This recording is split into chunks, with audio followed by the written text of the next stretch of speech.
Amidst the slow economic growth levels characterized by high unemployment levels, the cost of living continues to rise. Consumer Price Index, which measures the rate at which prices change, rose at an annual pace of 6.5% in May, breaching the Reserve Bank's upper end of the target bracket. Prices are set to continue an upward trajectory in July.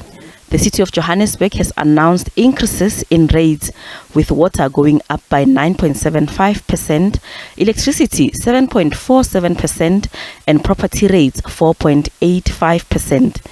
Motorists will also have to dig deeper in their pockets to fill up.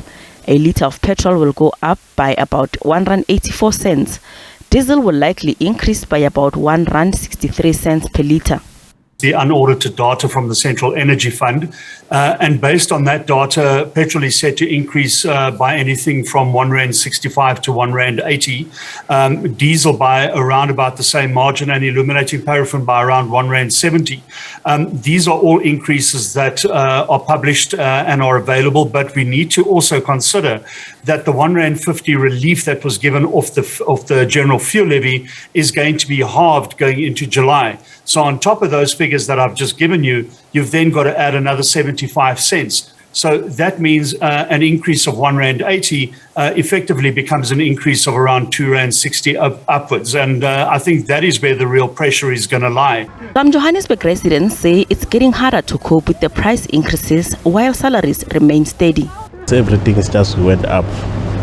So we are suffering. The fish oil is up. Everything's just up. We don't know what's going to do. Even the salary where we are working is not up. See? So when the petrol is going up, food is also up. And then the taxi fee also going up. Everything is going up. Public transport is going up. What else? It's food, especially food. You see? And if I talk about food, talk about meat, we talk about eggs. I never imagined that the eggs I used to buy for 30, for 20-something rand. Now today is 60-something rand. One economist say the inflation South Africa is experiencing is mostly imported. Mining, manufacturing, households, agriculture, all these industries, they use oil. And when oil prices are high in the global market because of the challenges that we are experiencing, it affects South Africa as well.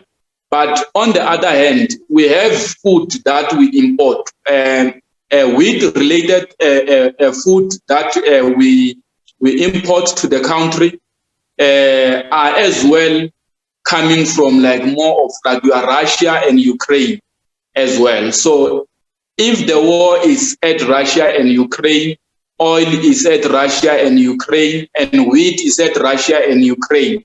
So you find that the global economy is struggling now, and South Africa as part of the global community, we are as well struggling. It's expected that the Reserve Bank will hike interest rates next month when the Monetary Policy Committee meets in an effort to rein in rising inflation. This will likely put indebted consumers under further pressure as the amount they pay towards servicing their debt will go up. Gloria Sefako Mosi, SABC News, Johannesburg.